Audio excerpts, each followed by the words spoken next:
ओम नमो पार्वती पतये हर हर Mahadev. Hi hello नमस्कार, स्वागत आहे तुमचं नाशिककर कोमल या मराठमोळ्या यूट्यूब चॅनलवर. मंडळी, सर्वजण महाशिवरात्रीची आतुरतेने वाट बघत आहे.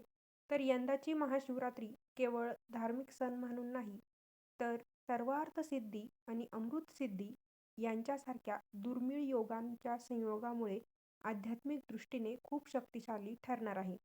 तर वर्ष 2026 मधील महाशिवरात्री 15 फेब्रुवारीला शनिवारी असणार आहे.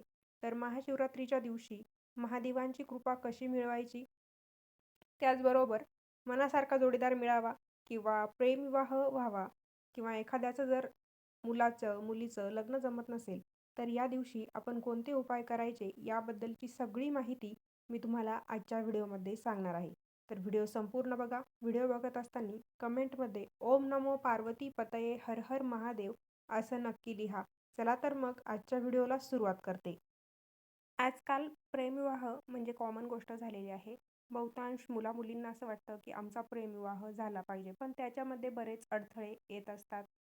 काही घरी पॅरेंट्स मानत नाही, नातेवाईक मानत नाही किंवा मुलाचे घरचे तयार झाले तर मुलीच्या घरचे तयार होत नाही. मुलीच्या घरचे तयार झाले तर मुलाच्या घरचे तयार होत नाही. तर अशा प्रकारचे अडथळे ज्यांच्या प्रेमविवाहामध्ये येत असतील किंवा मग काहींना असं वाटत असेल की इच्छित जीवनसाथी मिळावा, मनासारखा जोडीदार मिळावा, तर महाशिवरात्रीच्या दिवशी आपण जर काही उपाय केले तर त्यांच्यामुळे नक्कीच आपल्या इच्छा पूर्ण होत असतात. तर असे कोणते उपाय आहेत ते जाणून घेऊया. तर मी तुम्हाला आता प्रेमविवाहासाठी प्रभावी उपाय सांगणार आहे. पहिली गोष्ट म्हणजे शिव-पार्वतीची आपल्याला एकत्रित पूजा करायची आहे. महाशिवरात्रीला तुम्ही अशा शिवमंदिरात जायचं आहे जिथे शिव-पार्वतीची मूर्ती असेल आणि तिथे जाऊन त्यांची आपल्याला एकत्रितपणे पूजा करायची आहे. पार्वती यांची एकत्रित मूर्ती असलेलं मंदिर जर जवळपास नसेल, तर तुम्ही घरीच शिवपार्वतीच्या फोटोची विधिवत पूजा करायची आहे. त्यानंतर दुसरी गोष्ट म्हणजे जो लाल धागा असतो, ज्याला मौली म्हणतात, तर तो लाल मौली आपल्या हातामध्ये घ्यायचा आहे आणि हातात घेतल्यानंतर जर तुम्ही मंदिरात गेला असाल तर तो धागा हातात घेऊन शिवपार्वतीच्या मूर्तीची 7 वेळा प्रदक्षिणा आपल्याला करायची आहे आणि तो धागा त्यांच्या चरणी अर्पण करायचा आहे. त्यानंतर तिसरी गोष्ट म्हणजे पार्वती मातेला आपल्याला शृंगार साहित्य अर्पण करायचं आहे, ज्यामध्ये लाल रंगाचे कपडे, लाल रंगाची चुनरी, हिरव्या बांगड्या, मेहंदीचा कोन, कुंकू अशा गोष्टी म्हणजे ज्या शृंगार साहित्य असतं त्या गोष्टी आपल्याला पार्वती मातेला अर्पण करायच्या आहे. चौथी गोष्ट म्हणजे आपली जी काही इच्छा आहे, मनोकामना आहे ती पूर्ण करण्यासाठी ओम उमा महेश्वराय नमः, ओम उमा महेश्वराय नमः किंवा स्वयंवर पार्वती मंत्र जो आहे त्या मंत्राचा आपल्याला 108 वेळेस जप करायचा आहे. तुम्ही ओम उमा महेश्वराय नमः किंवा स्वयंवर पार्वती मंत्र जो आहे तो तुम्हाला गुगलला सर्च केला तर मिळून जाईल.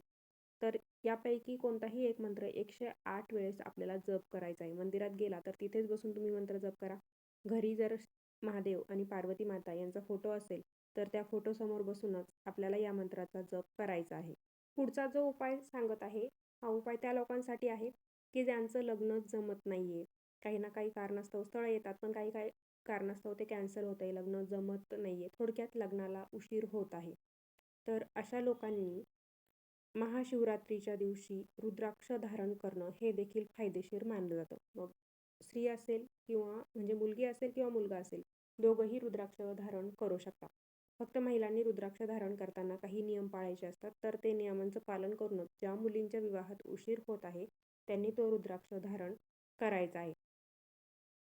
शिव-पार्वती विवाह संबंधित म्हणजे जे रामचरितमानस पाठ आहे, तर बालकांडातील प्रसंगाचं त्या जो रामचरितमानस पाठ आहे त्यामध्ये बालकांडातील प्रसंग दिलेला आहे त्या पाठामध्ये, तर त्या पाठाचं वाचन आपल्याला महाशिवरात्रीच्या दिवशी करायचं आहे.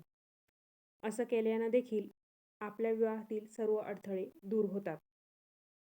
आता हे जे उपाय सांगितलेले आहे यापैकी सर्वच्या सर्व उपाय तुम्ही करू शकता. फक्त निष्ठेने आणि पूर्ण विश्वासाने जर आपण हे उपाय केले तर प्रेमविवाहातील ज्या काही अडचणी असतील, अडथळे असतील ते सर्व आपोआप दूर व्हायला मदत होते. फक्त पूर्ण श्रद्धेने आणि निष्ठेने आपल्याला हे उपाय करायचे आहेत. महाशिवरात्रीच्या दिवशी सकाळी लवकर उठायचं आहे, ब्रह्ममुहूर्तावर उठायचं आहे.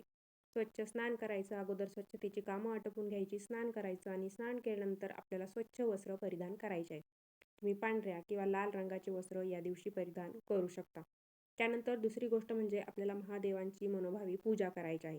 त्यासाठी गाईचं शुद्ध तूप थोडं कोमट करायचं आणि हे तूप शिवलिंगावर 108 वेळेस अर्पण करत अभिषेक आपल्याला करायचा आहे. त्यासोबत तुम्ही ओम नमः शिवाय किंवा ओम उमा महेश्वराय नमः किंवा ओम नमो पार्वती पतये हर हर महादेव या मंत्रांचा देखील 108 वेळेस जप करायचा आहे. या दिवशी तुम्ही महादेवांना दही भाताचा नैवेद्य दाखवू शकता, कारण त्यांना दही भाताचा नैवेद्य अत्यंत प्रिय आहे. त्यामुळे अभिषेकानंतर तुम्ही खिचडीचा किंवा दही भाताचा नैवेद्य अर्पण करायचा आहे. तुमची काही मनोकामना असेल, आपली इच्छा असेल किंवा मनातलं जे काही मनोरथ असेल ते तुम्ही महादेवांना सांगायचं आहे. तुमचं मनोरथ नक्कीच महादेव पूर्ण करतील. तुम्ही जर घरात महाशिवरात्रीची पूजा मांडलेली असेल तर त्या पूजेसमोर 24 तास आपल्याला अखंड दिवा लावायचा आहे. भोलेनाथ हे नावाप्रमाणेच साधेभोळे आहेत. साध्या जलाभिषेकाने देखील ते प्रसन्न होतात. तर माता पार्वती म्हणजे साक्षात शक्तीची देवी आहे.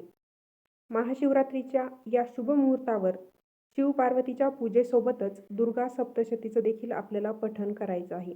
असं केल्यानं आपल्याला इच्छित फळ प्राप्त होते, आपले मनोरथ पूर्ण होते.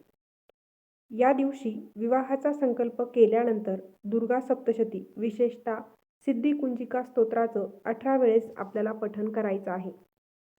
शक्य झालं तर निर्जल व्रत तुम्ही या दिवशी करायचं आहे. म्हणजे महादेव आणि माता पार्वती लवकर प्रसन्न होतील आणि तुमच्या सर्व इच्छा नक्कीच पूर्ण करतील.